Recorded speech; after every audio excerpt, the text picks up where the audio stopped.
Hello mga bossing, ito nga pala gamit kong pulley sa aking 57mm. Kalkal pulley lang siya. Ayan. So kulang sa ipit sa belt. Ayan kung nakikita nyo, drive phase.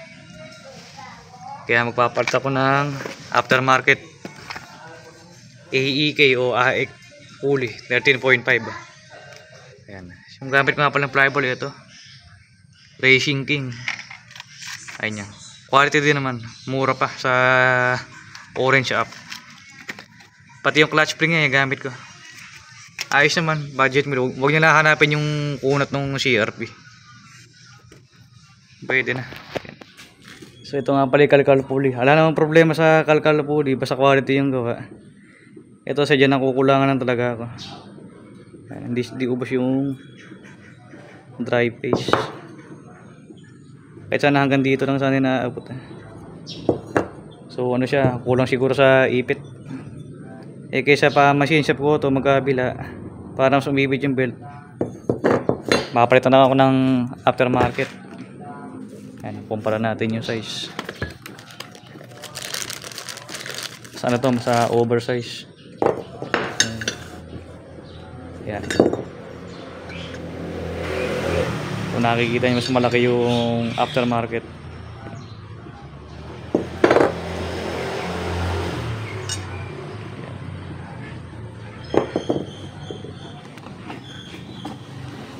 Ito na may pulley, labas natin.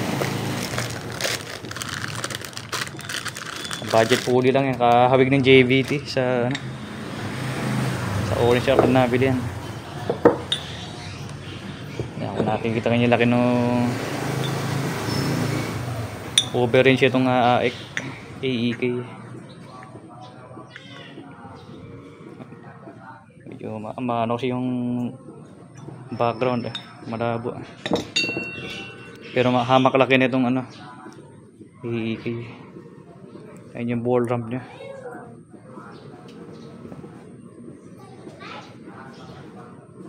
Ayan, kung nakikita nyo, ito kulang sa ayun, pwede pa siyang i-edit para sumipit yung belt. Kasi laki na ito. Ito nga pala yung mga kasama ng AEK pulley. Yan, bushing saka washer.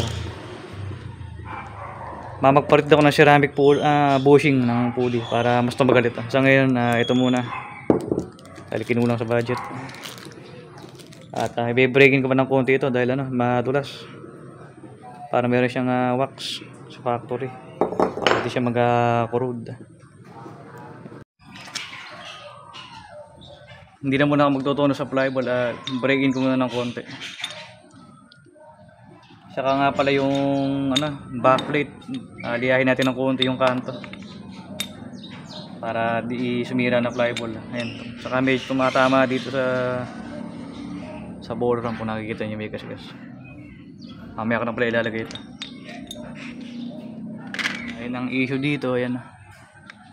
Tumatama doon sa ball ramp. Gagamitan ko ng kigel.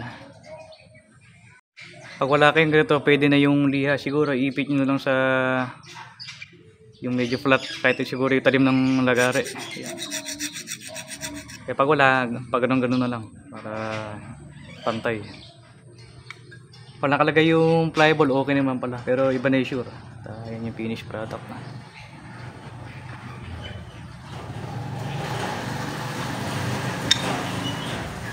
Ay, naayos naman. May clearance naman pag may pliable na.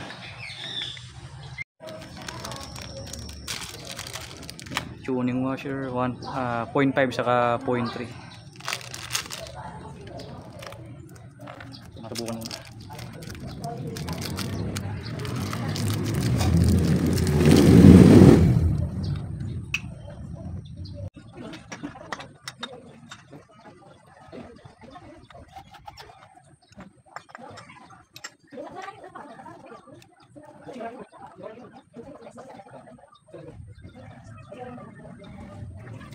Yan, alalaman ka lang pag yung backplate medyo lubog na level. Kaya kung nakikita nyo, alangan nila kasi magdagdag pa ng washer. Ang diskarte siguro dito, pamamasin siya ng labas. Mga 0.5 mm para mapag-washer pa. Para umangat dito sa torque drive. Ayan, tahimik naman.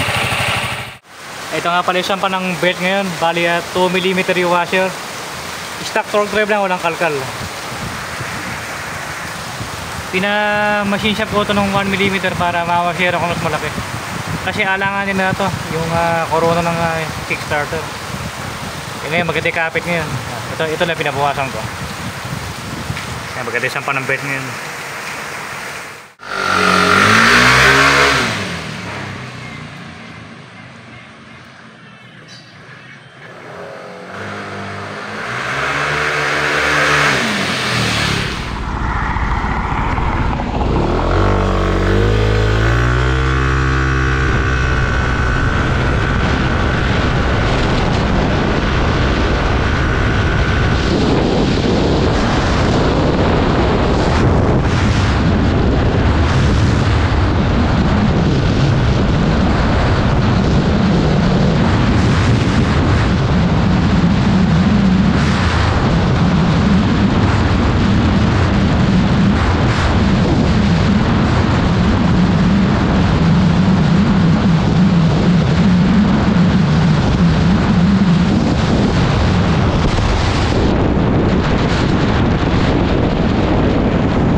Silip yung pulley ko na yung resulta.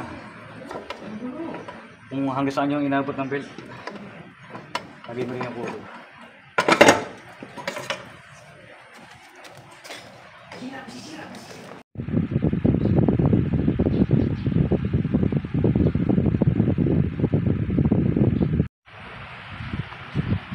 Ayun, hanggang doon lang yung yan ang inabot ang belt.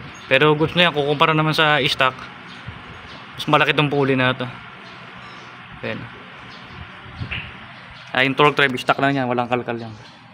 Siguro dudulo pa lang konti yan pagka kinalkal yung torque drive. Tapos yung ECU, i-remap. Pero okay na ako dito, pang ano lang to, pang daily use lang. Pamalengke, pang service. May improvement naman kahit konti. Yung stock pulley na kalkal, 109 kph sa GPS. Ito naman nag 114. Medyo mahangin pa kanina kaya baka meron pa idudulo ng konti. Yung ano nga pala gamit ko, fly ball 9 grams straight. Tapos stock center spring ng NMAX. Clutch spring 1000 na Racing King. Yun lang po mga idol.